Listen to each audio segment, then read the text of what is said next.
Yes, here we are. Welcome, Ramley and other family. Saturday night. Oh man, we are 25 hours away ish from less than 25 less than wait, we're less than 24 hours. Less than 24 hours. Oh man. Oh man. This day has been a great day, but so long. And this week has been a slow stroll through the week, my friends. Anyway, guys, tonight I might have a Rams showcase, Rams house joining me. But honestly, guys, I want to interact with you guys. I want to talk to you guys. Every now and then I like to do a stream where it's pretty unplanned. I do have a fun kind of game for us to play that I want to get you guys involved in. But we'll go for about an hour or so. Fun time talking Rams, football, life, whatever. So if you have a random question in the chat, feel free to ask it, and I'll be happy to do my best to engage that. And I do see. Thank you for all the birthday wishes. I appreciate that. I'm hoping any birthday magic I have, just transfer it all to the Rams. All the Rams, yeah. Michael, how's it going, man? So pumped for tomorrow. Grandizer 12, thanks for being just an amazing mod. You are amazing. And I do have my first guest coming on with me today. He just came out of his own stream where he was holding down the Rams talk. Hello, Sheriff Joe. How's it going from Rams Showcase? Doing absolutely incredible, man. Thank you so much for having me here today, and massive happy birthday to you, bro. Thank you so much. Like I was telling everyone, any birthday magic or whatever I have, it's all going to the Rams. So I don't need it. Just all I want is. How about we pretend every time somebody says "Go Rams" or "Rams House" or "Mob Squad" or anything like that, or "Happy Birthday"? That's all that means. Okay. I agree. Yeah. No, right. Go. Gotcha. Yeah. Anytime it all goes to the Rams. All of it. I got to give a couple more shout outs here. But Sheriff Joe, I know you were streaming. I caught a little bit of your stream. Things going good? Amazing. I have zero complaints, man. I found this sweet little authentic fish and chips place today. Delicious. Ooh. It was amazing. Doing that and throwing a few of these back to calm my nerves a little. Very cool. Enjoy. Well, I'll give a couple of shout outs here. C.S. Wilson in the house. What's the best way to blanket the middle zone? Niners away, throw into it. Okay. That's actually a really good question. Yeah. If I can jump in here, I will say that we are going to need a big day from our coverage linebackers. Ernest Jones is really good at that. And also Traven Howard is extremely good at doing that as well. So those guys, because they like to go underneath. So if we are going to play off coverage like we typically have seen under Raheem Morris, those middle linebackers there that are dropping back and kind of holding it down there are going to play a big role in this one. When I got the notification today that Ernest Jones and Big Wit were playing, I literally just I was just like, yes! Oh, yeah. That was an exciting moment, yes. Oh, absolutely. That's been a fun thing going on today. Dude, okay. My biggest thing right now is, I was so excited that he retired, and I tweeted it, I posted it, everything is, it's like forever, Tom Brady's final game will be a loss to the Rams. Yeah. And I love that. But now maybe not, but yes, probably still. Everybody's saying oh no, he will, just not officially yet. You know what? I'm just gonna give him credit. The dude knows how to dominate a media cycle. Yeah. If he is retiring and this is the way he's you know what, let's just tease him a little bit. Let him do his thing, whatever. Okay. I find it funny though. It can't just be a flat out yes, he's and then it's not even like when Brett Favre retired, where it's Willie, it's I'm retiring, and then a couple months later, actually I'm coming out of retirement. Well, I mean, and you got to think for Tom Brady specifically, Did you think that he wanted to retire with an Adam Schefter tweet? Yeah. Honestly. Like even Big Ben posted on his own social media before anything happened, his own video that was like 2.5 minutes long, thanking the fans, it's like that. Obviously, the whole TB12 team would have something better than just sending a text to Adam Schefter, hey, by the way, he's retiring. Like, obviously, that's not the way this is going to go. Absolutely, yeah. Edwin, congratulations on being an awesome human being and being here. And he's saying, "What up, Sheriff Joe?" Thank you for the shout out, Sheriff Joe. I'm bringing everyone over. Yeah, absolutely.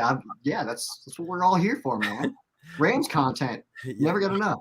Michael corrected my math that I kept messing up, and he's like, "It's 23 hours away." Yes.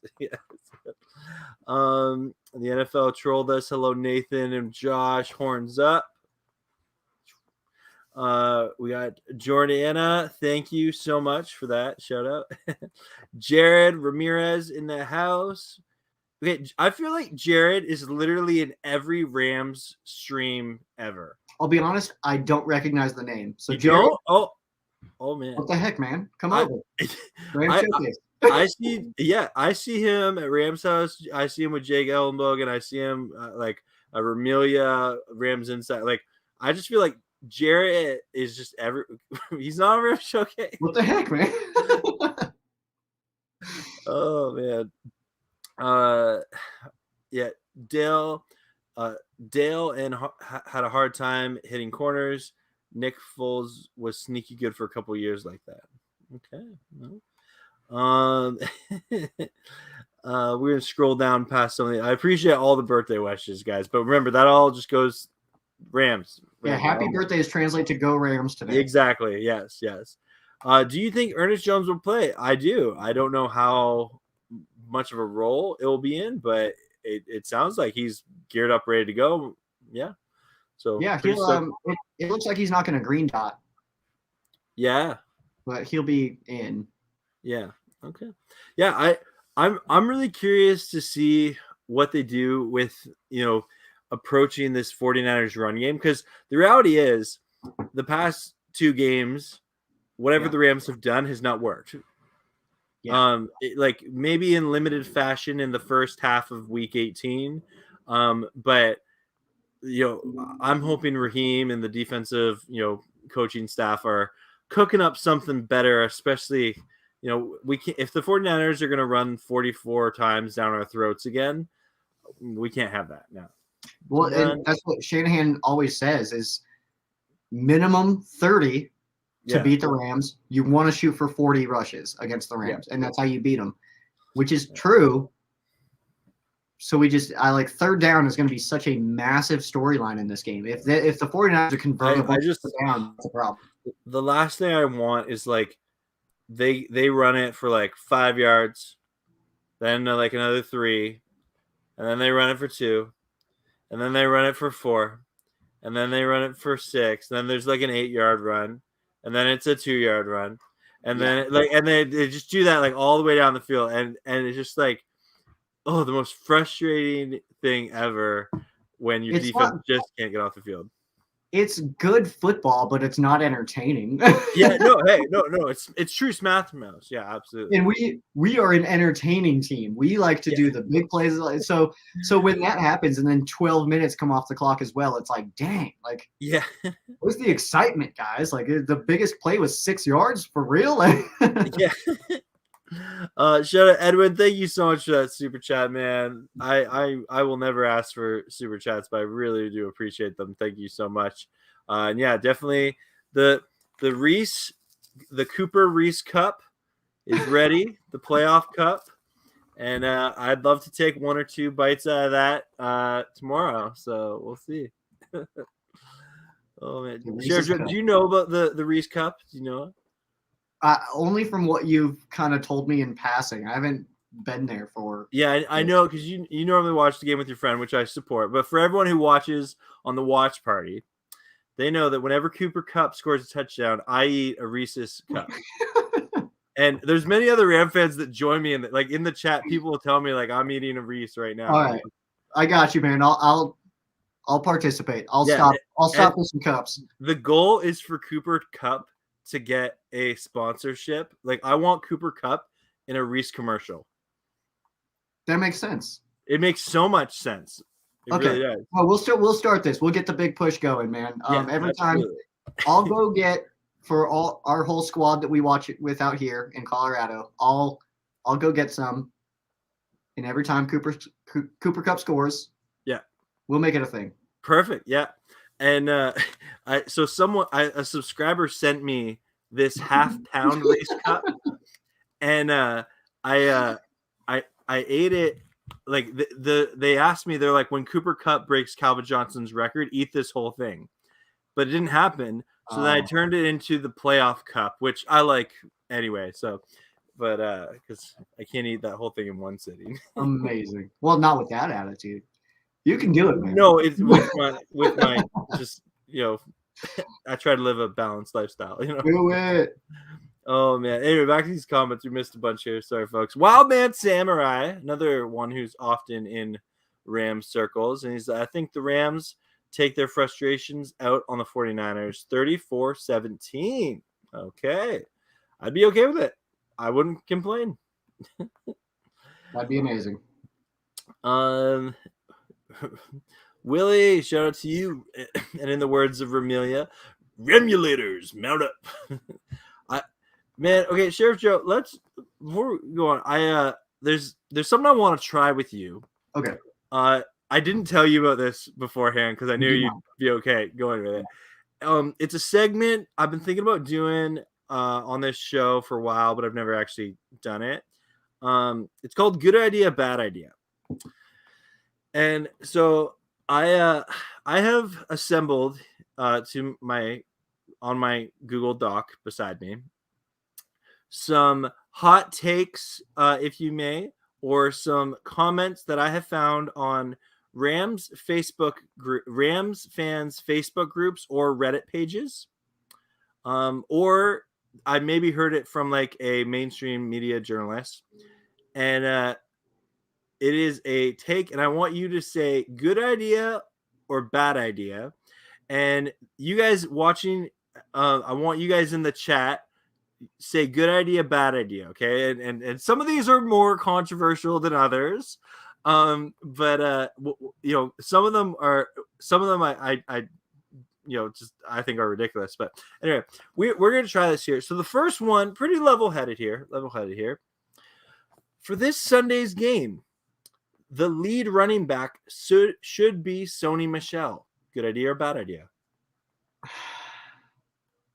I'm going to say bad idea. Let's not pretend like a 2-fumble game from Cam Akers is going to be something that's normal. Mm-hmm. Let's also not forget that he's just now back. To have him back at this time of year is very tough. Of course, he only had 8 touches in week 18. So that's not really that's just getting your feet a little bit wet. But going into the playoffs, you're going to deal with some teams that are a little bit more intense. Okay. The fumbles might happen. I'm going to say bad idea because a 2-fumble game, I feel good that Cam Akers all week, that was just stewing in his head. That will not happen again. I don't think he fumbles. I mean, in 1, potentially 2 more games that we have, I don't think he fumbles again. I think he's going to get that in order. So I'm going to say bad idea, but I also think that Sony is a very, very strong complement to Cam Akers. That Akers and Sony combo is really sweet. Okay. But let's not throw away Akers just yet. Yeah, I agree. I very much agree. Yeah, and it looks like the majority of the chat also says bad idea. Okay. I got 2 more here for you before we get back to the comments here. So currently, Thomas Brown is the Rams' assistant head coach. In a given situation, Thomas Brown left the Rams. Raheem Morris should become the new assistant head coach. Good idea, bad idea.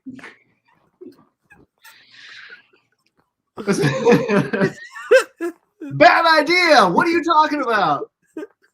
Bad idea. Raheem Morris shouldn't even be the defensive coordinator. all. That's all I have on that. No, that was for the record. That was from a Reddit page. Some Raheem Morris does have his Rams fans that love him. Okay, and I probably go easier on him than you do. I know you're pretty hard on him on Rams Showcase. I stand by my not hot take, my very neutral take of Raheem. There's better coordinators out there, but there's worse ones as well. He's underperformed for the talent that he has. And statistically, he does all right, but situationally, he's absolutely criticized. Yeah. Kid, I will never get over. I was sitting at the bar watching the game, the Rams Packers, and it's 3rd down, and we have Troy Reeder covering Devonta Adams. Yeah. I almost lost my mind. Ever since then, I don't think I can trust him. Okay. Okay, last one here for now, and then we'll go back to the comments here. But it looks like most people think that's a bad idea, but Willie does think that's a good idea. But okay, Willie. Willie, show your work, man. Give me something. Yeah, no, that's fair. That's fair. Okay, the final one of good idea, bad idea here. Rams tight end Tyler Higbee should have more than 10 targets against the San Francisco 49ers this Sunday. Good idea, bad idea. You know what? I think it's a good idea. He does have those random drops where you're like, how did you miss that? And they always seem to be on 3rd down also for some reason. But Tyler Higbee is such a difference maker in this offense. I think he's underrated in our offense. And I think that if you ask Rams fans are like, yeah, Higgs is awesome. You go outside of that, and I feel like a lot of people are like, who's Tyler Higbee? You know what I mean? Like, yeah. I don't think he gets nearly enough attention. But he's a very, very talented player. I'm a big fan of Tyler Higbee. I would love to see him get more targets, honestly. But when you have Cooper Kupp, Robert Woods, Odell Beckham Jr. now, other people outside, so Van Jefferson, it's hard to get him that many targets. But against this team specifically, and the way that the 49ers like to play physically, we know that Tyler Higbee is one of the guys that can match that. So I say good idea. Yeah, no, I agree. And I think something I've learned about Tyler Higbee, or as I like to call him, Big Rig Tyler Hig, he's really one of the more versatile tight ends in the league. He, like, in terms of his blocking, in terms of his route running, and even, you look at the way that you'll see him, in pass protection. I would put, like, he's definitely, I don't know if I'm ready to put him at like the Kelsey level, right? Or the Kittle level, but I definitely think Tyler Higbee, he is one of the better tight ends in the NFL. And not that he's going to have this historic Hall of Fame career.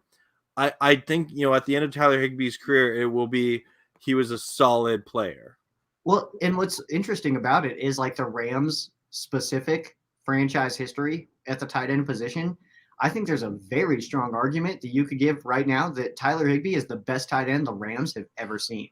And I don't think that's that much of a stretch, because if you look at our history specifically, what has he not done that anybody else has done? You know what I mean? Like, yeah. So how do you feel about that? About Higbee maybe being the best tight end we've ever had? It's something I've never thought about, but like, okay, he sure doesn't have the coolest name, because that goes to like Mike Humanawanui. Michael Humanawanui, yeah. Humanawanui. Man, yeah, he was my favorite person to have announcers say his name. They always screwed it up, yeah. Yeah. I love all the obnoxious names that the Rams have had. Pisatina Wisamoa, Oshingo Otagwe, Michael Humanawanui. I love that stuff.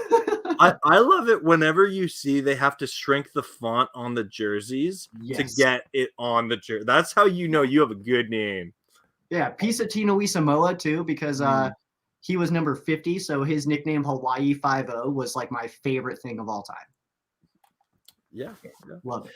Okay, we do have some more good idea, bad idea coming up later on. I hope you enjoyed that. I know I did, because I love reading like the Rams subreddit or like random. I'm in a couple of Facebook groups, and I love hearing what the Ramley are saying, because some of the things you're like, no, No. Like, I'll be honest. I've got a couple that I'm in that because I've been like 27 different Rams Facebook groups, yeah. and I would say that 25 of them are awful. And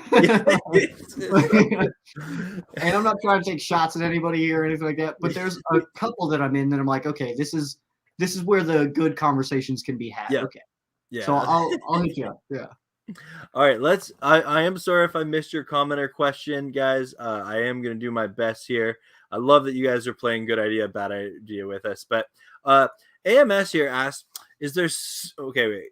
It's in all caps, so I have to do this. He's yelling. Is there something to the fact that when the Rams lose the toss and receive first, it bad news? Well,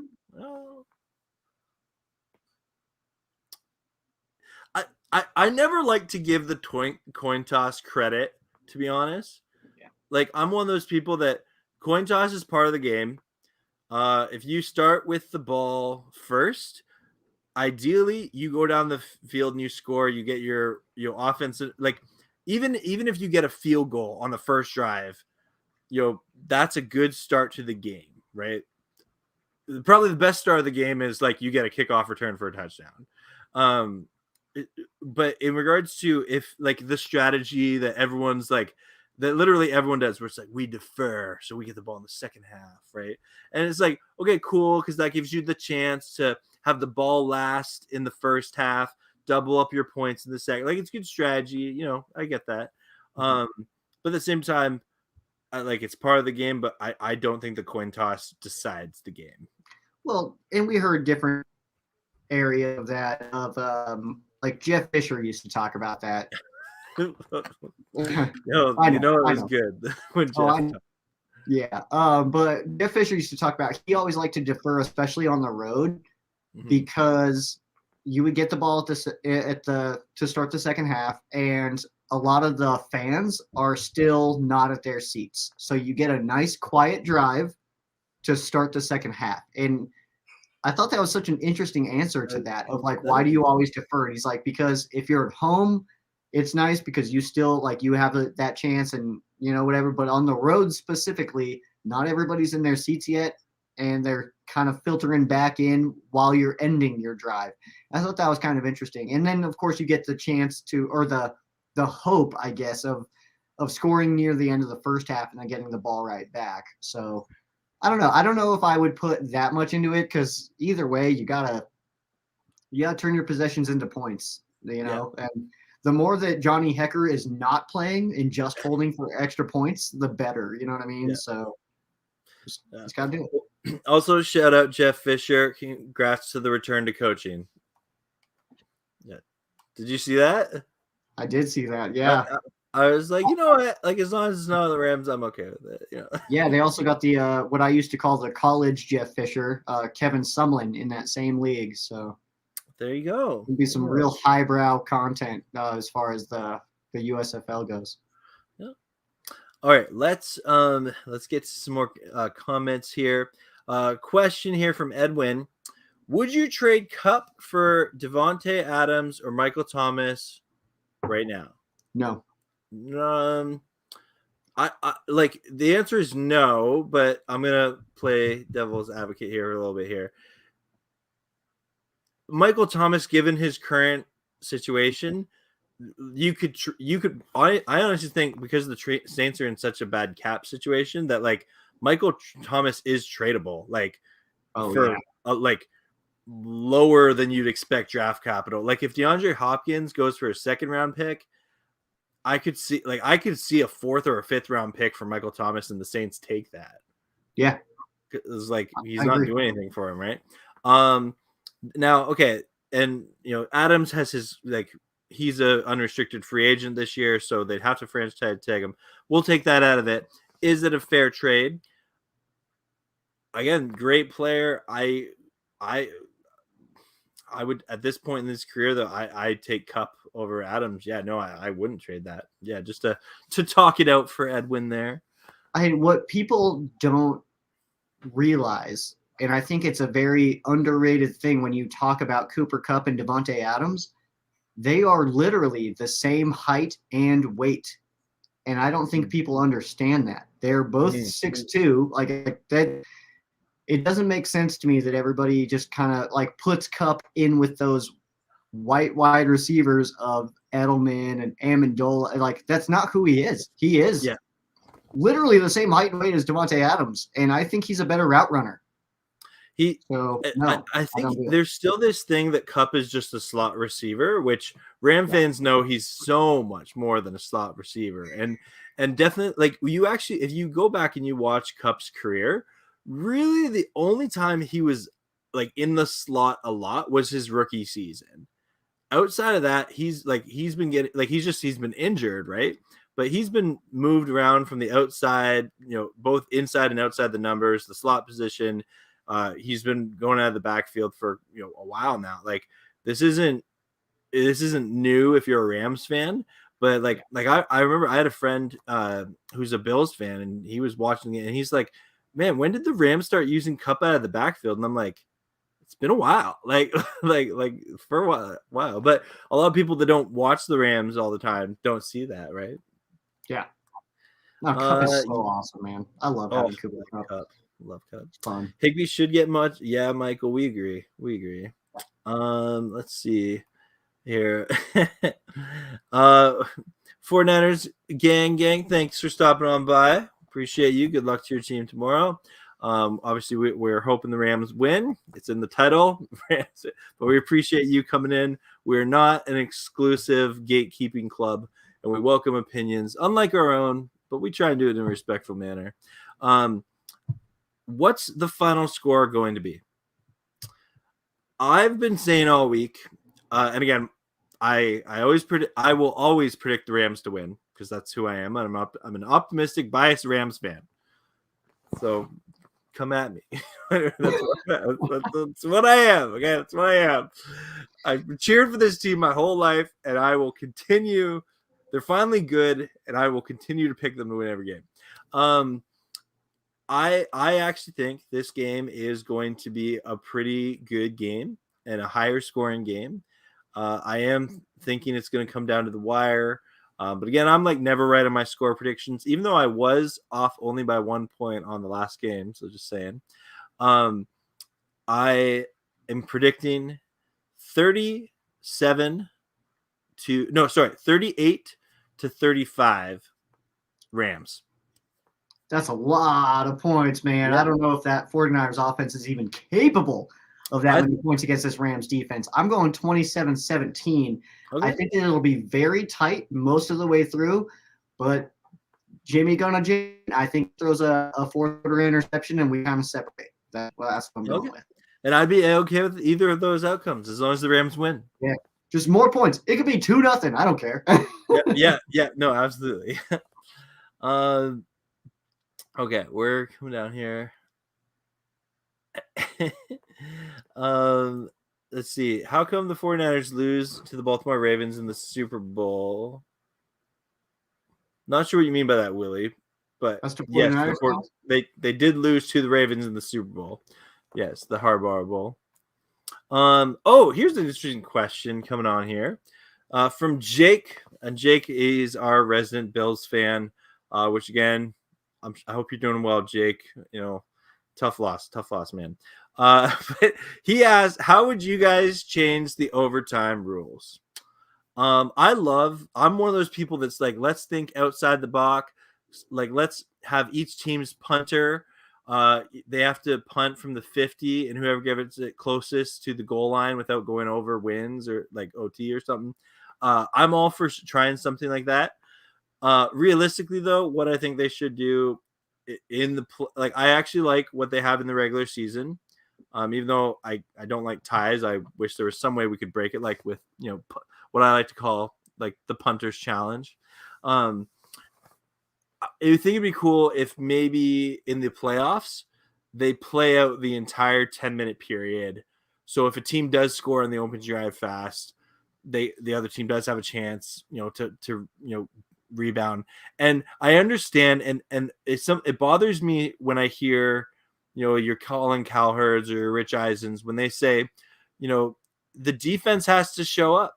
Well, that's awesome, but the reality is so many of the rule changes over the past 10 years favors the offense so much that when you lose the coin toss in overtime, especially in the playoffs, because odds are the teams in the playoffs have a pretty decent offense, it's you really don't have a chance to come back and win, unless your defense gets an interception or causes a fumble, really. But what do you think, Sheriff Joe?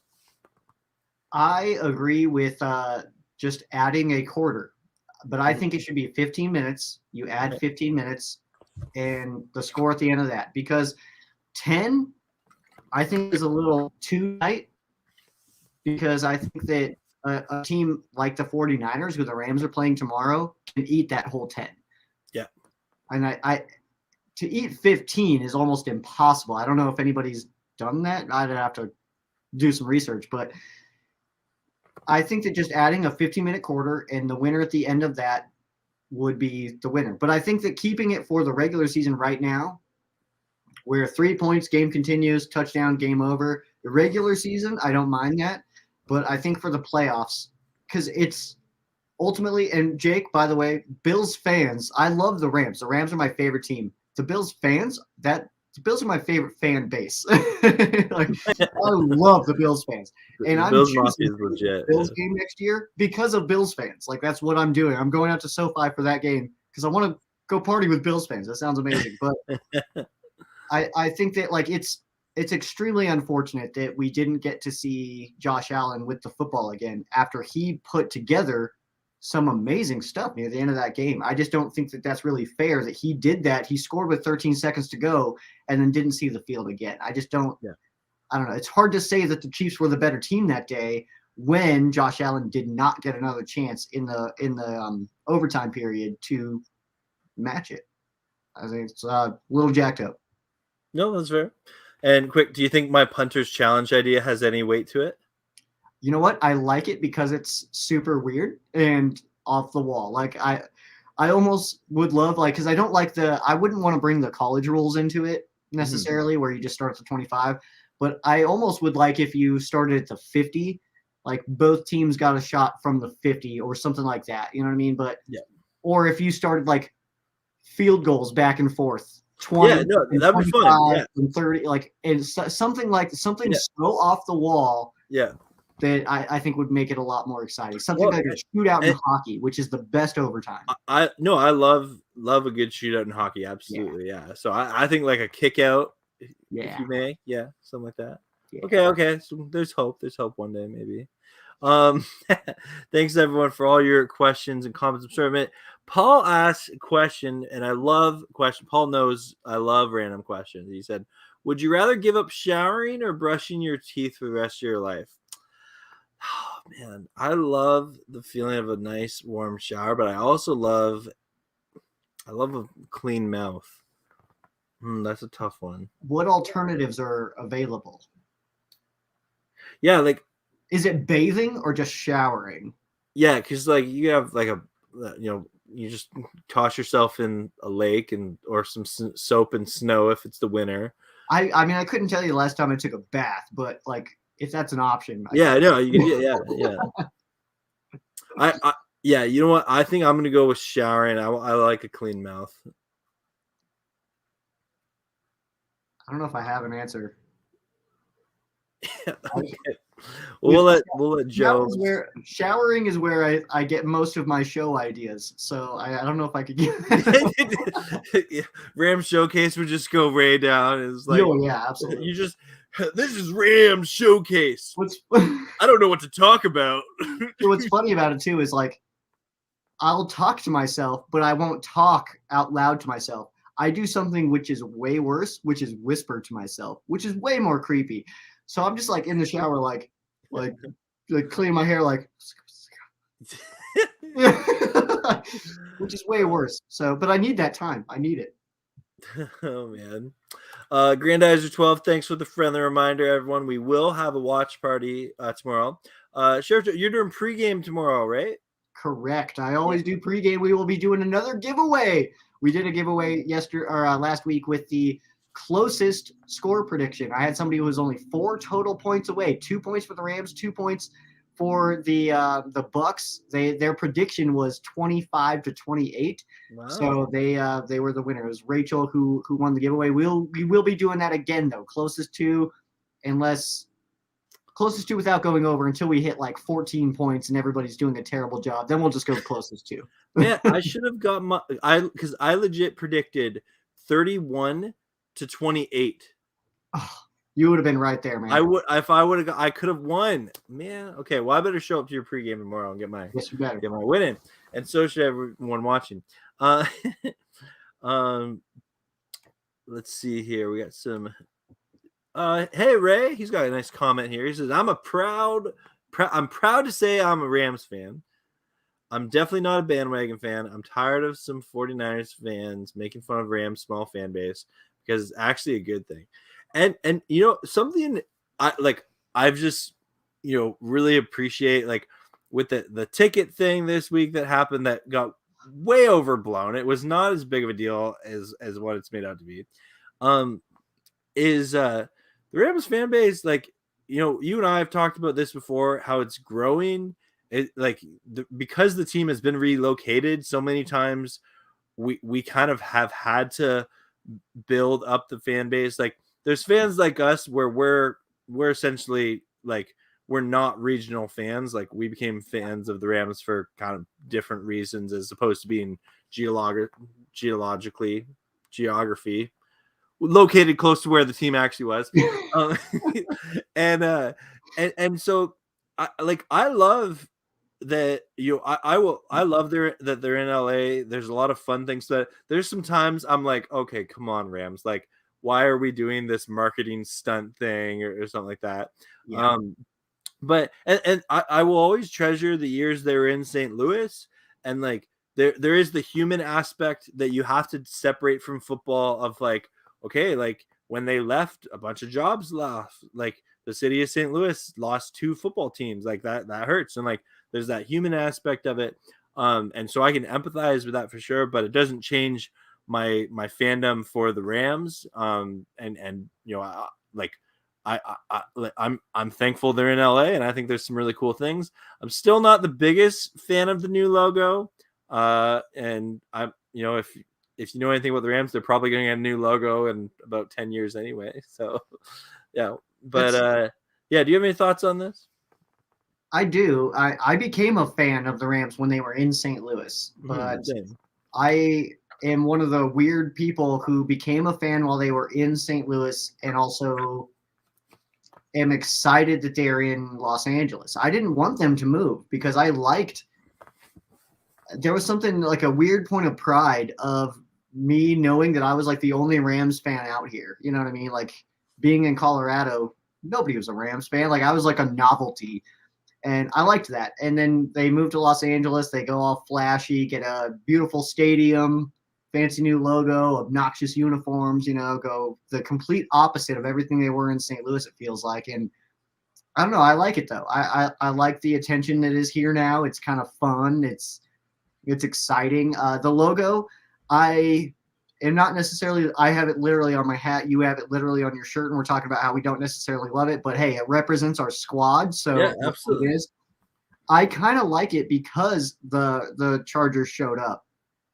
And I think one thing that the Rams did was say, no, we're the LA team. And to prove it to you, we're going to put LA in our logo. Yeah. You know? And so I don't necessarily hate it anymore. It's not that big of a deal to me.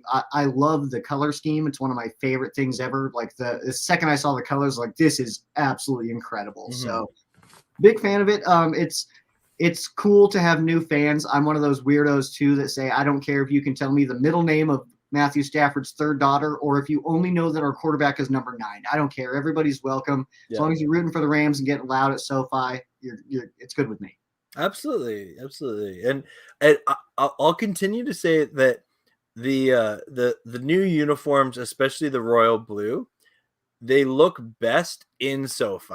I really believe that when they designed them, it kind of collaborated with SoFi. And like I love it when we're on the road. I actually really like it when we wear our bone uniforms, just because I think they're better road jerseys than like wearing like when you wear the royal blue in like an outdoor stadium, like in New York at Meadowlands. Like there is something where you're like, okay, it kind of looks like a bunch of spacemen out there. Like I understand the criticism for sure, but I don't know. You heard that they before they chose uniforms, they did bring them into SoFi to see how the lighting worked with them and stuff like that. They actually did that, and they used more than they needed to because they didn't want anybody who was seeing it to say, "Oh, these are the new uniforms" or anything. So they just took a bunch of stuff out there, and we still get one more. That's the most exciting part. Is this offseason we still get another uniform? It feels like it's a yellow. I mean, it feels like we're gonna get a yellow on white. That's my prediction, but who knows? But yeah, I keep hearing that there's this like this is again on like subreddits and Facebook groups of Ram fans.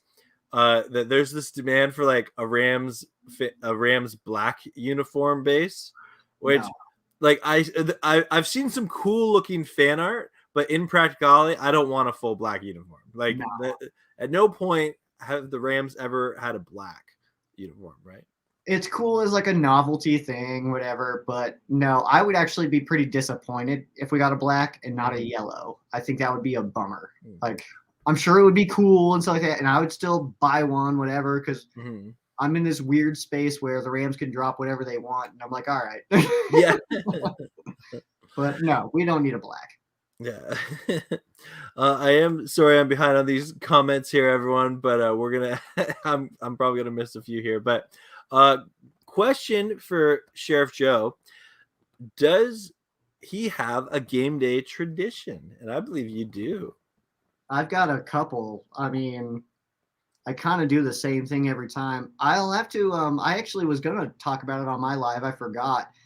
I'm gonna put together my playlist of the music that I listen to before I leave and before I start my live, because it just kind of like gets me in that right mindset, you know. But it really is just I kind of get up, I put on some talk radio and start that, and then I listen to some music, and I already know what like I'm gonna wear. Like I have very big like 6th grade first day of school vibes with like with what I'm gonna wear the next day. Every Rams game day is like Sheriff Joe's first day of grade 6. Exactly. So and then of course I do my pregame live, and I start it here right at the Sheriff station, and then I take you guys with me to wherever I'm watching the game at, and just talk some ball. It's very unorganized. I never have anything scripted out or any conversation topics or anything like that, but that is basically it. And yeah, just need to do all that same stuff every time. The pregame is really the bulk of it. And I also don't sit down. I do not sit during a Rams game. It's one of my weird things. Like I'm like Les Snead in that regard, I guess. Yeah. Fair enough. Jake is predicting 24-10 Rams, 42-24 Chiefs. Neither game is as close as the score says. Okay, Jake with the hot takes. Okay. All right. And how about you two doing a high five? All right, we're gonna try this. Oh, wow. I find it funny when you're talking to people virtually like that. Both of us like softened up. Like it's like we're like worried about hitting the other person. Well, really, we could just go like. Dude, we nailed that one. Yeah, that was kind of close. Yeah.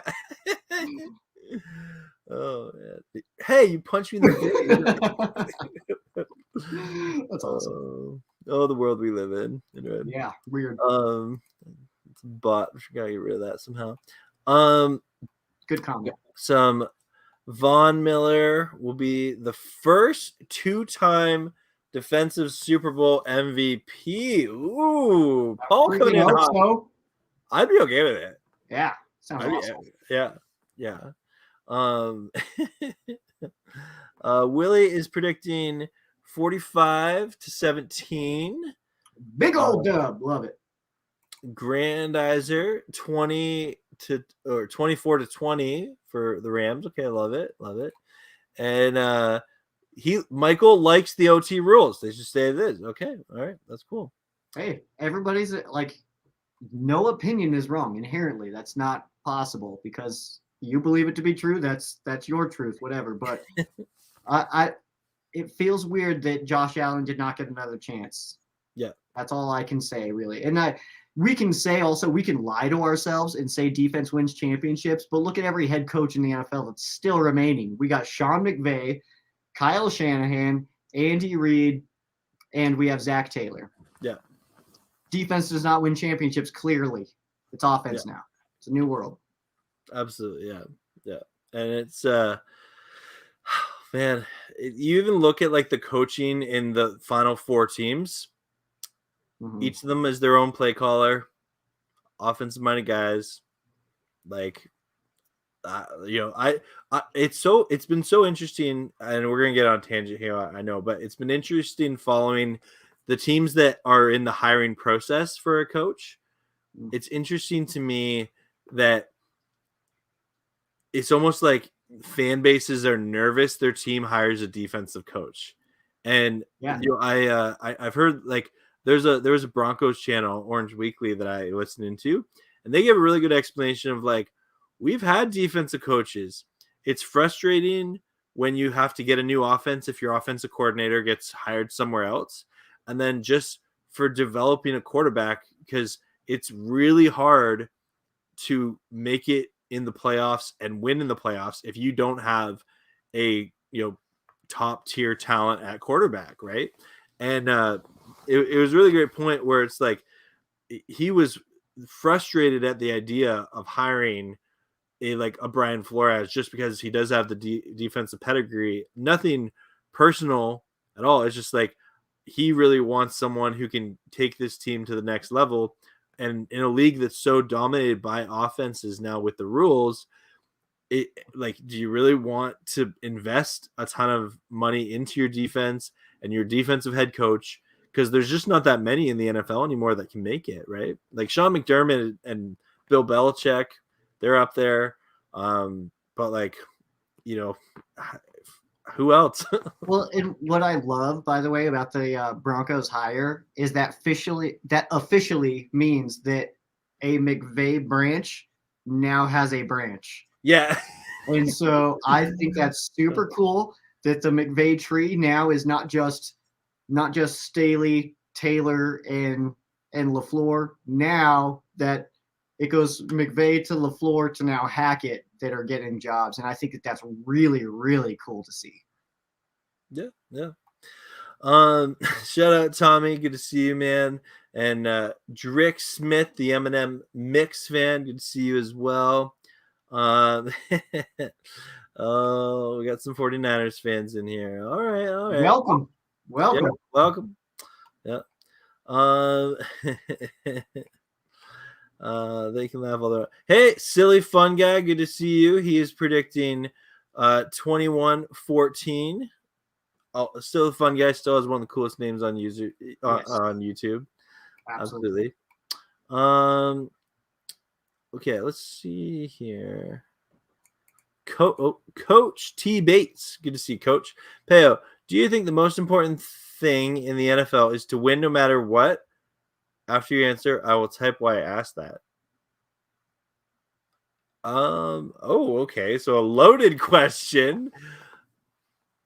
Well, I guess what my first Coach T, my initial thoughts on this is from the NFL's perspective, they want a product to make money, if that's what you're going on. So if you're looking from the NFL's perspective, I don't think they care who wins except for they want ratings, they want money, they get money, they make a lot of money. From a ethos level, ethical level, are you asking kind of the is it how you win? That's important? I don't know. Do you think the most important thing in the NFL is to win no matter what? I think if you're a player and a head coach, if you don't win, you're not going to last very long. You look at all the top draft choices that have struggled. So like in that regards, if you're an NFL player, winning is super important. And actually, the only other perspective I could see is fan base. And I've been part of a fan base where winning was hard to come by at times in the past. And that wasn't fun, but I still loved my team. And I'll like the Rams could lose every game, and I'll still love them and cheer for them always, for sure. I don't know, Sheriff Joe, like, I know I didn't really answer the question too very much, Coach T. Bates. That's just sort of my approach of as I talk through it. But Sheriff Joe, do you have any input into this? Is winning the most important thing? I mean, I think it depends on what perspective you're looking through. Yeah. For a coach and for the players, it kind of feels like the answer would be yes. Like winning isn't everything, it's the only thing kind of mentality. But from my perspective, like the Rams could be 0-17 this season, and I would still be rocking my gear doing episodes of Rams Showcase. So from my own perspective, winning is a lot more fun, but losing is not going to make me leave. You know what I mean? So I will say that it was frustrating to watch Jeff Fisher, and it's a lot more exciting to watch Sean McVay and the difference that he's been able to make for this team. So the people actually performing, yes, it's definitely more important. You know, they have to win, because you look at somebody like Jeff Fisher, 5 years was too long for him to be the Rams head coach. Like that, we had him for too long. Yeah. He wasn't winning. He wasn't doing anything cool. And it just wasn't working out. So I don't know. That's a weird question, I guess. Yeah. I'm curious what this follow-up is going to be from Coach T. Bates here. So it depends on the perspective. I really think that that's the case. Because from my perspective, winning is a lot more fun, but losing's not going to make me not a Rams fan. Clearly, because there was like a 3-year gap there where we won 6 games, and I was still there rocking my stuff. So I don't know. Yeah. No, I hear you. We're coming down the chat here. Michael is predicting a Rams Bengals. Love it. That's how we play, honestly, as long as we're there. Paul asked another question here. Would you rather have Marshall Faulk in his prime or Ladainian Tomlinson in his prime? Bias aside, of course. I see. That's a really interesting. I've never thought about that. That's a really interesting comparison. Because they had a little bit of crossover, but like they're 2 different generations of player. I'm inclined to think that Faulk was maybe a little more elusive than LT. LT was maybe a little bit more of a power back than Faulk, even though both of them could do it all. I don't know if I can put my bias aside because it just swings at Faulk myself. But it's a really great question. And I feel like Faulk is maybe a little bit better of a pass catcher than LT was, but like not that LT was bad at pass catching at the backfield. I would say my answer would swing towards Marshall, but also like it's so difficult for me to personally take out my bias because Marshall Faulk is my favorite all-time player. I love Marshall Faulk. Love Marshall Faulk. Yeah. But his ability to catch out of the backfield and be that versatile guy, I mean, I think is a little bit higher than LT, but Tomlinson was unbelievable out of the backfield. And he also, for a stretch there, had one of the coolest face masks I've ever seen. And so I think that has to come into consideration. Absolutely. Yeah. Yeah. Oh man, we got I'll have wait, hold on real fast. I saw this response from Paul. He says as a Broncos fan, he goes with LT just because of his longevity in his prime. Oh, and interesting little part to it. Okay, well I'm not down that far yet, but we only experienced Faulk in his prime for X amount of years because he was also killing it for Indy. So it's true. That's true. That's a good point. Yeah. Let's see here. Jake is saying why on the OT rule, why would you want less of the Bills Chiefs? I would have watched that game for another 2 days straight. Yeah, like it was so I didn't want that game to end. it was definitely an unsatisfying ending. Like unless you're a Chiefs fan, but like every other football fan in the world was like, oh, I want more, right? Yeah. Hello, Niners sickness. Good to see you. Best of luck to you as well. Yes. TW. Shout out to you, T-Dubs. He said, I get nervous when Stafford runs the ball, afraid he will get hurt or fumble. Yeah, because we've seen that a little bit more in the playoffs here. Stafford, channels his, inner Lamar Jackson. Yeah. I don't know what that was. Like the Stafford strut, He looked confused, like he was running it. He was like, "What are you doing?" Yeah, like I don't know. Has that surprised you the past 2 playoff games to see Stafford? Not that he's like used his legs every play, but he's definitely used it more than what we saw in the season. I don't know if I'm necessarily surprised. It just seems like, I mean, it's playoff time. Do what you got to do. If you don't trust that you can hit that window, pull it down, try to get the first, just keep moving it. Keep moving the ball. Hello, ready for the game. I agree. Yeah, absolutely. A green substance. Good to see you as well. Horns up. Okay. Ooh, here's a good question.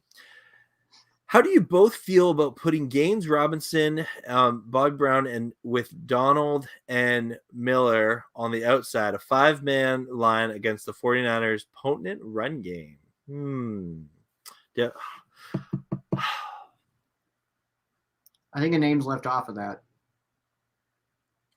Sebastian Joseph Day being with Gaines, Robinson, and Donald on the line. And I know we don't run a 4-man defensive line, but those 4, I feel a lot better about that. And Gaines is unbelievable this year. He's playing some good, fastest player in the NFL. Keep saying it. Robinson has his moments. Yeah, absolutely. He does. Yeah. He blows some plays up, and then obviously we don't necessarily need to get into Aaron Donald. We know that what he is able to do, but Greg Gaines and Sebastian Joseph Day, along with Donald, them two, like that trio, I think is very strong and it's not getting enough credit because Sebastian Joseph Day's been hurt. Yeah. Yeah, no, I think something that's kind of like this Niners run game that is hard to defend is they truly are a zone run scheme that can run north and south on anyone. And because they do it well, that's what makes them a scrappy team that's hard to beat, right? That's why they were able to go into Lambeau and steal that win, right? That's why so many of their wins this year became like because they were able to really drain their opponent that way, right? And I'm hoping that the Rams, have what it takes to get the job done. I do think that having Sebastian Joseph Day back is a blessing. That's for sure. Yeah. Thank you for all the birthday wishes. Let's see. We're going to scroll down here. Let's see. Question from Niner Signals. Which running back will have more yards tomorrow? Cam Akers or Elijah Mitchell? I'm inclined to be okay saying Elijah Mitchell as though I'd want it to be Cam Akers. I just think based on the way that the Rams offense operates, not that Akers isn't capable of having like a 100-yard game or something like that. I just kind of think that's the way it's going to go. But what do you think? I wouldn't be surprised to see Elijah Mitchell have more rushing yards specifically, but that's also because I think the Rams, like we also have Sony Michel, and I think that even though I feel a certain way about the fumbles last week with Cam Akers and that I don't think we should necessarily go away from him because of that, I think that that there will be a little bit more evenness in the number of carries between Akers and Michel. That way, I would say that Mitchell gets he would have more rushing yards, I would say. Yeah. And I think this will be the 49ers are so physical up front that I think the Rams will be a little bit more pass heavy than we maybe should be. Mm-hmm. I don't know if rushing will be the story of the Rams offense. Yeah. No, again, if anything, a question I would pose to you, Niners sickness, is who has more passing or receiving yards, Cam Akers or Elijah Mitchell? I'd be interested in that. Let me know in the chat. TW, Payo, my prediction: if the Rams win the Super Bowl, then Cup will sign multi-million-dollar contract with the Hershey's Corporation for their. I'm all for it. I'm all for it. You know, you can watch my fan-made Reese Cup commercial featuring Cooper Cup on my channel. It has a surprising amount of views on it from my channel, but it is like 15 seconds long and so fun, and it has some funky music in it as well. Let's see. Okay, I'm gonna scroll down here, guys, because Coach T Bates. I've been wanting to get to that. I've been wondering where this was, Coach T Bates. So this is what I thought it meant. Okay, are you cheating? You're reading ahead on me. No. This is just what I thought he meant when he asked this question. I thought it was going to be a Jimmy G thing because Jimmy G wins, but he also is not a great quarterback. So that's fair. Okay, that's fair. The reason why I asked is, so why does everyone give Jimmy G so much crap? I can say that word. I have to filter. I'm I gotta do that. Okay, I did it.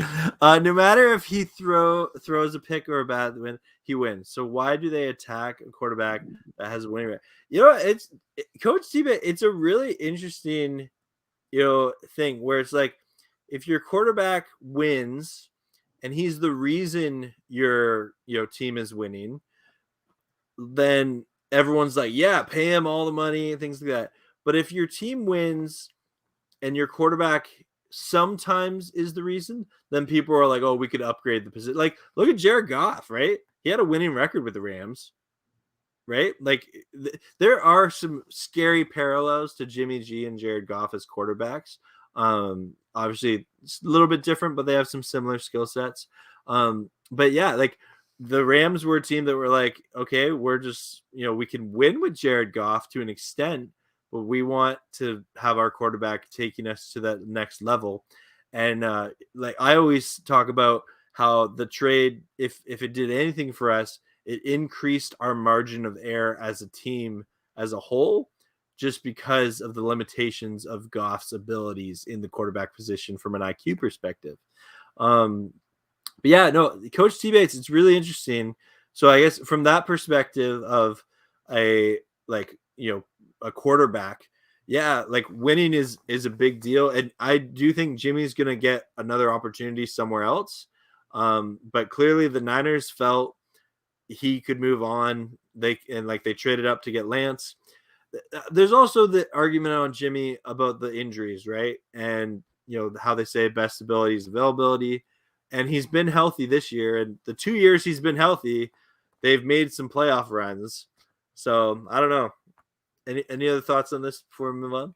I think Goff is a very good example to kind of tie in with this one because the Rams had Jared Goff. He had definitely a solid record with the Rams, especially when McVay showed up, went to a Super Bowl, but the Rams still looked at that position and said, we can get better. And also, nobody looks at guys like Brad Johnson as like a great all-time quarterback, even though he's got a Super Bowl ring. So I think a big part of it, I mean, it's a team sport, and I feel comfortable saying, and whoever is a Niners fan in the comment section, feel free to disagree with me, but I think that the 49ers would be better if Jimmy Garoppolo was not their quarterback. He's not that guy. Yeah, he's winning, but they also have one hell of a team around him. They've got great receivers. They've got great weapons. They've got an awesome defense. They punch people in the mouth. They got an amazing coach. I think that they would be even better if Jimmy Garoppolo was not their quarterback, even though they're doing well, just exactly like the Rams. The Rams were playing really, really well with Jared Goff. I feel like we got better moving on from him, though, and I would put the Niners in that same situation. Yeah, no, that's fair. That's fair. I love this question here. I'm going to scroll down in my attempt to catch up with the chat, which I don't know if that's ever going to happen.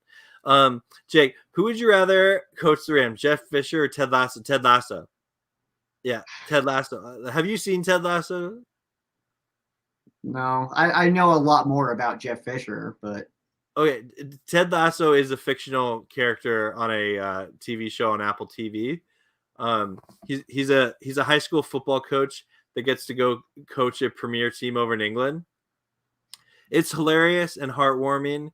And yeah, no, Ted Lasso, he may be incompetent as he at least is, I don't know, he even though they are comparable where they tie a lot. So I'd rather Ted Lasso ties than Jeff Fisher ties.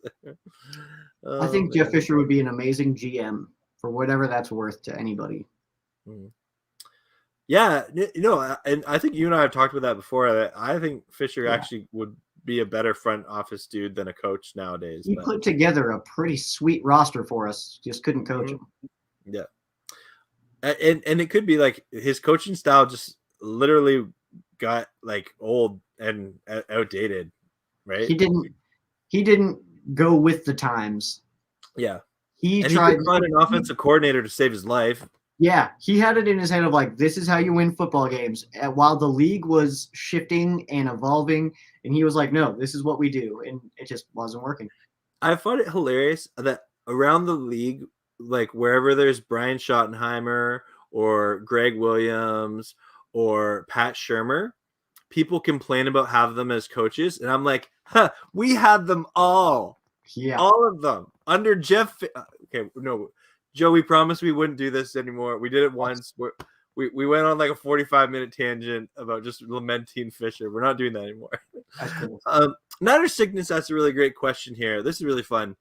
Can you believe out of 32 teams, both of our teams are in the NFC Championships just well? Yeah, I think it's crazy how at the start of this season we talked about, like, I feel like every NFC West content creator out there was talking about how this division was going to be a battle till the end. And here we are. And like, I remember coming into the season, I really felt all four teams had a chance of making the playoffs. Like, I thought we could be that division to do it, where we have, your division winner, and then all three wild cards are to the NFC West. And it actually wasn't totally crazy for it to happen. And if Russell Wilson stays healthy, it might have happened. I really think that it's still the best division in football. There's other tough ones out there for sure, but I really think the NFC West is. And the fact that it's come down to the Niners and the Rams, it is crazy. And even like the fact that like the Niners, like the Rams could have put them out of the playoffs if we would have beat them week 18. But now I stand by the conspiracy theory of the Rams were like on the Saints to beat like the Packers. So like, let's let the Niners in, but that's all fan conspiracy theories, whatever. But yeah, like it's crazy. The Niners come in. I don't think it was crazy they beat the Cowboys. I do think it is like crazy they pulled off the upset and beat the Packers. And now here we are, the Rams and the Niners in the biggest game that either team could make it to this season. But yeah, any thoughts? I don't know if I would say that I'm surprised. It kind of felt like if this game was going to be FC West versus NFC West, that we would be playing the Cardinals right now, but not the case. The 49ers, though, late season really started putting it together. Their ability to play so physical, it catches teams off guard. And one thing I think that we do have the advantage on is that we've done it twice now. One time, they beat us up. Second time went into overtime. So I don't know. Overall, I'm feeling good, but I don't know if I would say I'm surprised that these two teams are here. It's just really cool that the NFC West is going to be represented in the Super Bowl no matter what. And that's kind of cool. Obviously, we do not want to see the Niners play a Super Bowl at our house, though. That'd be pretty rough. So I can't do it. We just can't. We can't. Yeah, no, that's fair. Thank you, Joshua LaRamshaw, for the super chat. I'm sorry I didn't get to it sooner. I'm way behind on comments. But how do we slow down Debo?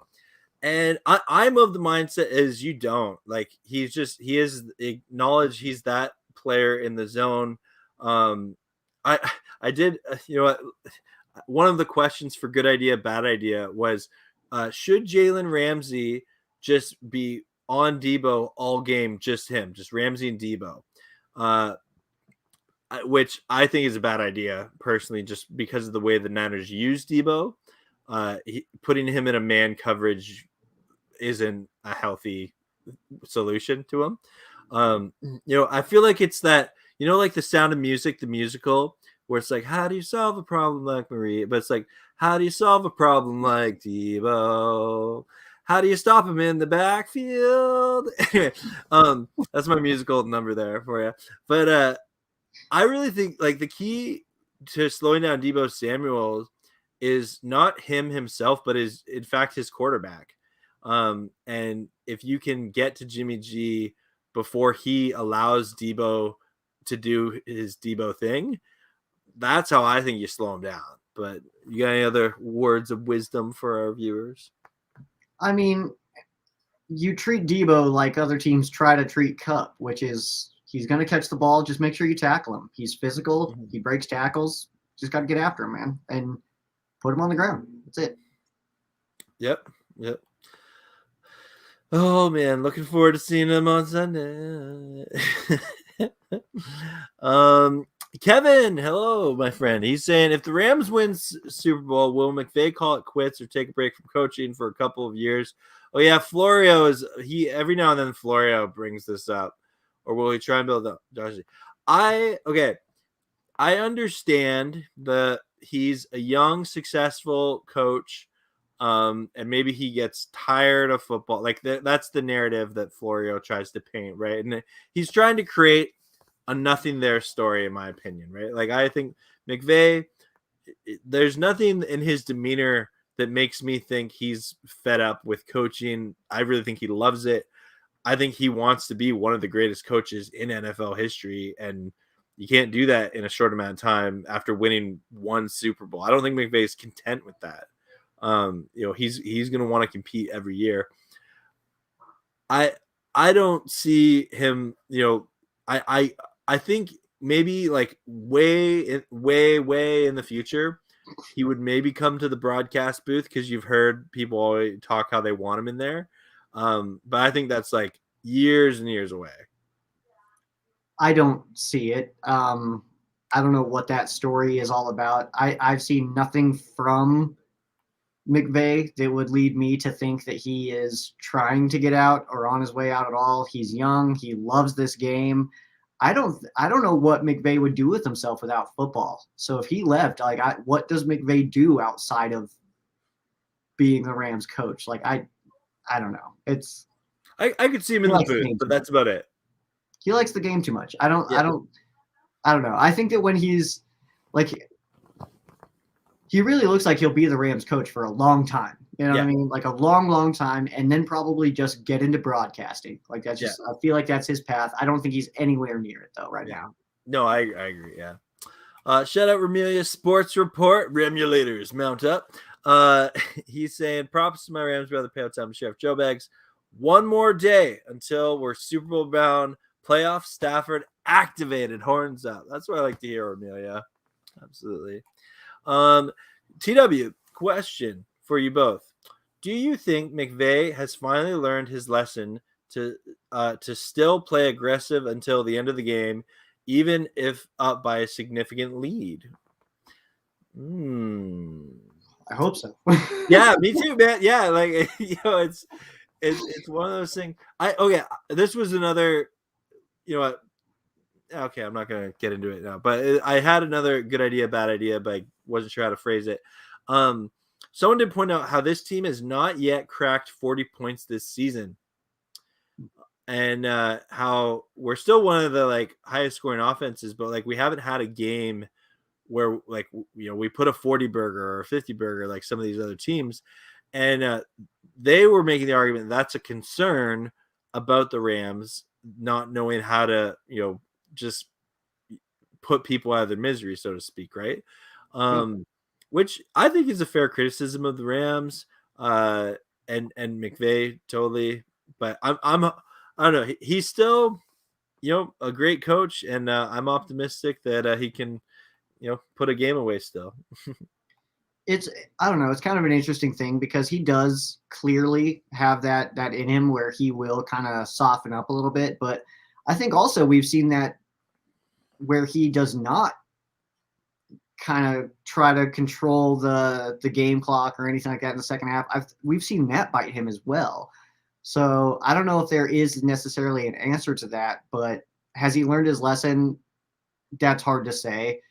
He seems like a guy who's a little bit in his ways, and he feels like he's got a formula, and so I feel like he's going to stick to it. But it's hard to look at last week and take anything from it with all the fumbles. Like that's the second Cam Akers fumble. The first one I'll give him, whatever. If I'm upside down like that, I'm probably dropping the football too. So it was close, yeah. And that second one though, it's like that probably doesn't happen again. You know what I mean? Cup fumbling, that probably doesn't happen again. We get a turnover with Von Miller's and then the ball goes past Staff. Like that stuff is not normal. That doesn't happen. So I don't know if I would necessarily even say that was on McVay. It just seemed like a string of mistakes, and we were able to overcome it. Because normally when you turn the ball over 4 times when you're playing against Brady, it does not work out for you. So we were able to overcome that. But I don't know if I would necessarily say anything about it. He's learned anything. I don't know. It's hard to tell. Yeah. Coach T-Vic said, I watched Jake's show. Shout out Jake Albogan. In podcasts. He always says a win is a win no matter how many picks Matthew throws. Matthew threw picks in about 6 games in a row, with some being pick sixes, so say the same. And yeah, like I think it comes back to like what I like to say about the Rams and just that margin for error, right? Like if you have a team who you can have a bad quarter where you throw a pick 6, you get a fumble, you muff punt, like something like that happens. If you don't lose the game because of that play, like I like the fact that the Rams under Matthew Stafford, we can have a misstep in football, and that happens. Other teams have good players that make plays, and ideally your team can come back from that, right? And I believe the Rams have the talent to do that.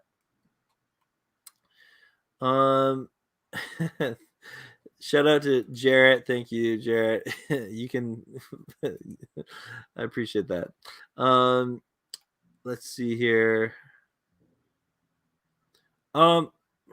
Willie asks, do you think that Pete Carroll could fit into the Rams coaching staff? Which I don't think. I like if Pete Carroll isn't a head coach, I think he was retiring. I don't see Pete Carroll ever wanting to be a coordinator. Just given his career and his age that he's at right now. Yeah, any thoughts on that? Pete Carroll is a classic coach that will definitely be remembered fondly, but the game is passing him by. And right now, I think he's too far in the past to be considered a good coach today. But overall, we will look back on his career positively, but I think he's just about done. Yeah. No, that's fair. Kevin, Jeff Fisher decided when he lost to the Rams in the Super Bowl to become their head coach one day. Oh, maybe that was it. It was all spite for losing us in the Super Bowl. That's an interesting theory there, Kevin. Yeah. Yeah. No worries. Anyway, Sheriff Joe, I know you gotta go, man. I honestly lost track of time here. I am sorry, everyone, that we didn't get. I'll stick around and do a couple more comments here. But Sheriff Joe, thank you so much for being with me tonight. Blessing on you and your content creation. Appreciate all your hard work, and look forward to stopping by your pregame tomorrow. Dude, thank you so much for letting me kind of invade a little bit and answer some questions with you, man. Absolutely love it. It's been an absolute pleasure to sit here on your birthday and be able to talk some Rams football with you. That's absolutely amazing. Tomorrow is the anniversary of the announcement of the trade. Absolutely. So try to wrap your heads around that, Rams fans, that in 1 year exactly, Matthew Stafford learned that he was officially going to be a Ram. And then in 1 year exactly, he is now playing in an NFC Championship for our Los Angeles Rams. Absolutely unbelievable. Everybody in the comments, I know I'm like, there's probably questions for me or anything like that. Just know that my answer is always just go Rams. So whatever your question is. But Payo, hey man, thank you for letting me hang, man. Appreciate it. Yeah, man. Yeah, thanks for stopping in. Peace out. I'll stick around for a while here. Tomorrow, pregame, Ram Showcase. Come hang out. See you later, Sheriff Joe. Later, guys. All right, Sheriff Joe, a great content creator. The link to his channel is in the description below. If anyone's so I'll stick around. I'll take a couple more. I don't know if I'm gonna get to everyone, guys, but I'm having a blast. I hope you are too. Thank you so much, everyone, for tuning in and on a Saturday night talking some football here. Let's see, Coach T Bates saying when Matthew throws picks tomorrow, and Coach is predicting he will because of the pressure of the Niners front four. If you guys lose because of it, will he get the Jimmy? Coach, it's a really interesting question. And you absolutely can make the argument that Jimmy G has been miscritiqued in some ways, like in comparison to other players, and that's unfortunate. I don't think Matt Stafford will, just for the sole reason is the Rams traded a lot to get Matt Stafford, where the Niners traded a lot to replace Jimmy G. So that's and maybe that's wrong, maybe that's right. You can absolutely have that conversation for sure. And thanks for bringing it up. It's interesting. I do hope that Matt Stafford doesn't throw any interceptions tomorrow, obviously, but we'll see. Let's see what we got here. Yeah. Is Mahomes a Hall of Famer already? If not, what else is it? I think he probably is. He's done a lot in his short time in the league, but I don't know if he were retired today. I don't know if he'd be a first ballot Hall of Famer, but he'd get in there eventually for what he's done.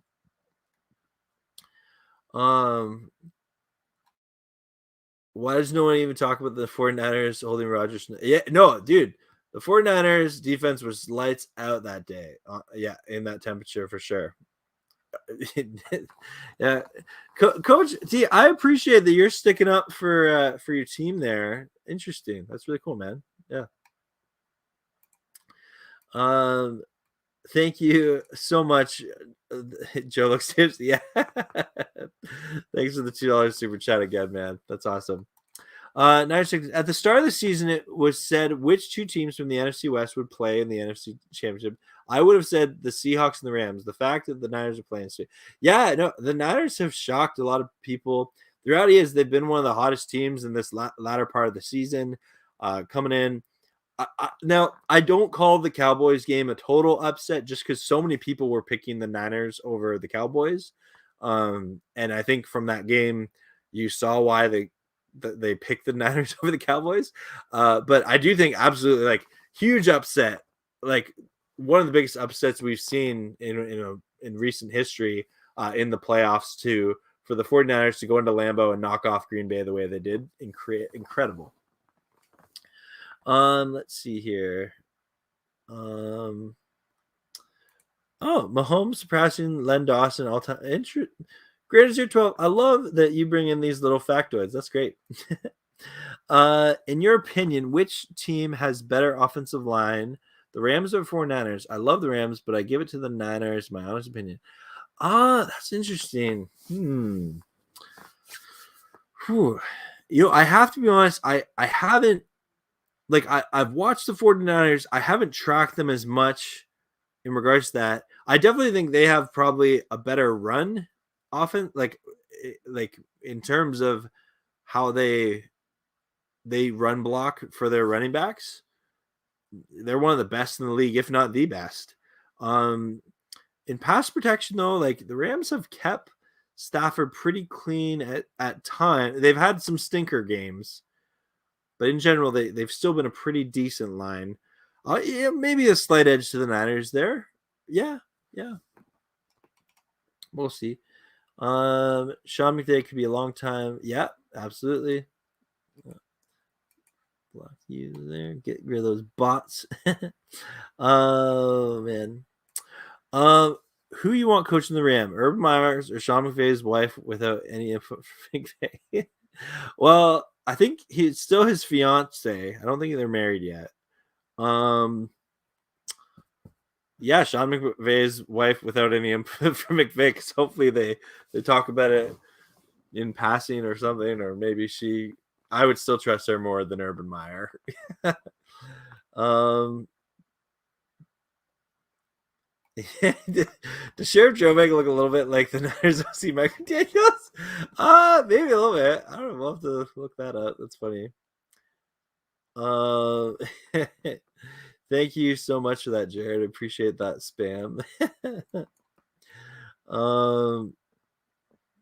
Let's see here. I appreciate that. Yeah, Bucks are in some cap trouble for sure. Thank you, Niners Sickness. Coming down here. All right, guys. I am gonna end the stream here, but I want you guys to know I appreciate each and every one of you guys tuning in on Saturday night. Try and get some sleep tonight. Whether you're a 49ers fan or a Rams fan, I know you're stoked. I know you're excited. And it's cool when your team is in the playoffs and they're in the NFC Championship game. I'm just, oh man, we're here. And after we wake up tomorrow, we have to wait till the Bengals and Chiefs have their showdown, which, that'll be a fun game to watch, hopefully. And then we got this match. I'm excited, and we can talk about it. We can have our different opinions and takes and things like that, but ultimately none of it matters until the players play the game, coaches coach the game, and we have a score. Anyway, you guys are all amazing. Thanks for stopping by. I hope you all have a great slumber. And I will be doing a vlog tomorrow morning, my little thing that I do with my phone. And I appreciate all of you who tune into those, where it's just me literally being hype about the game. Blessings on you all, and I hope you have an amazing, amazing day. As always, go Rams, horns up, peace out.